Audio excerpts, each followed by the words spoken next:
Took a little while to figure out how I was going to span this area, and that little piece of scaffolding worked out pretty good. Nice and solid. I did have down there, if you look down there, it's all concrete.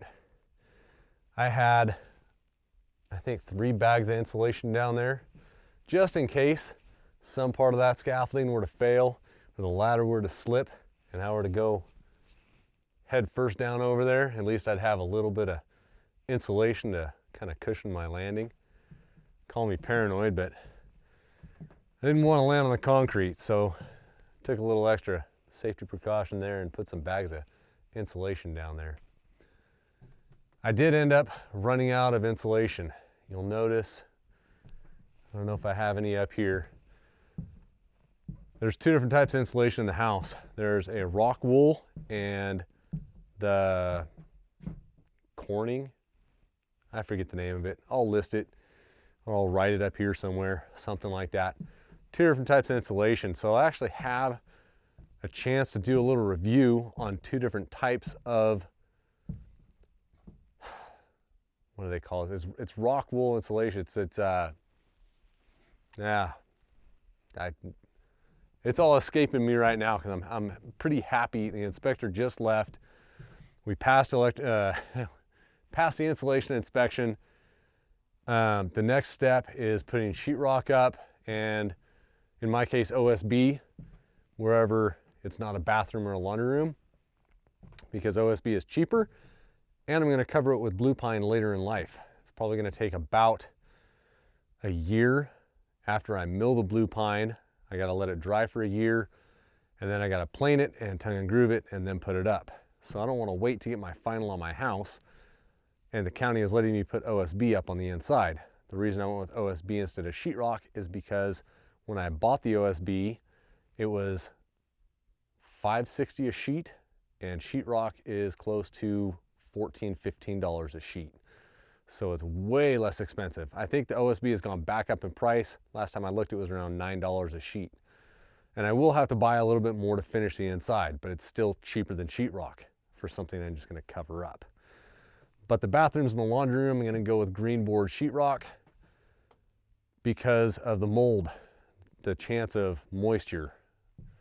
I don't want to have a chance of any mold or moisture or anything getting into my bathroom. So that's all going to be green board sheetrock and nice and sealed.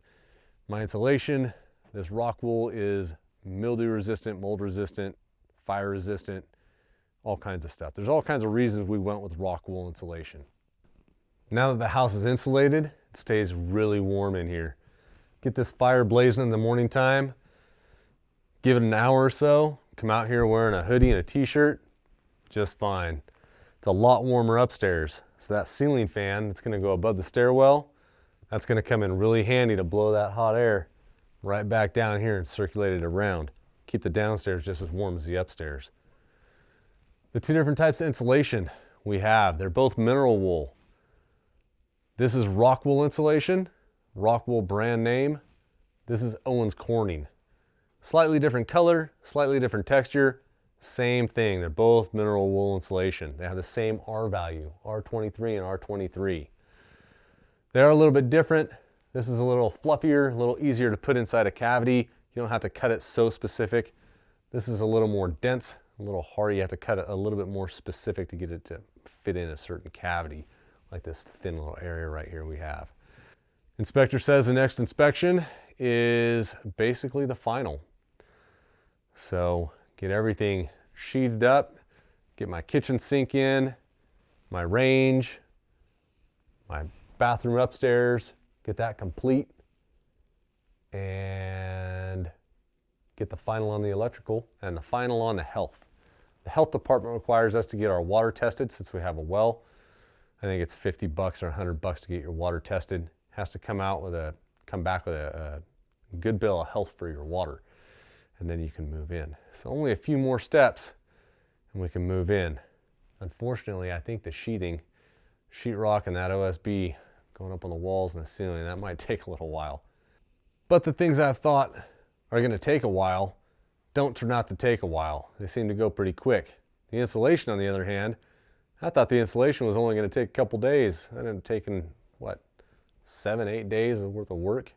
My wife and I both out here as much as we could, getting this stuff going. It takes a while to do insulation, and it is not fun to breathe. Wearing that mask all the time, being itchy all the time. This is not fiberglass insulation, but it will make you itchy. I wish I could say I was going to start on the OSB right now. Still have daylight to go, but I need to get inside, edit this video up, and get it uploaded to YouTube. My kids have archery tonight. I'm going into town to watch that. So until next time, guys, go make something.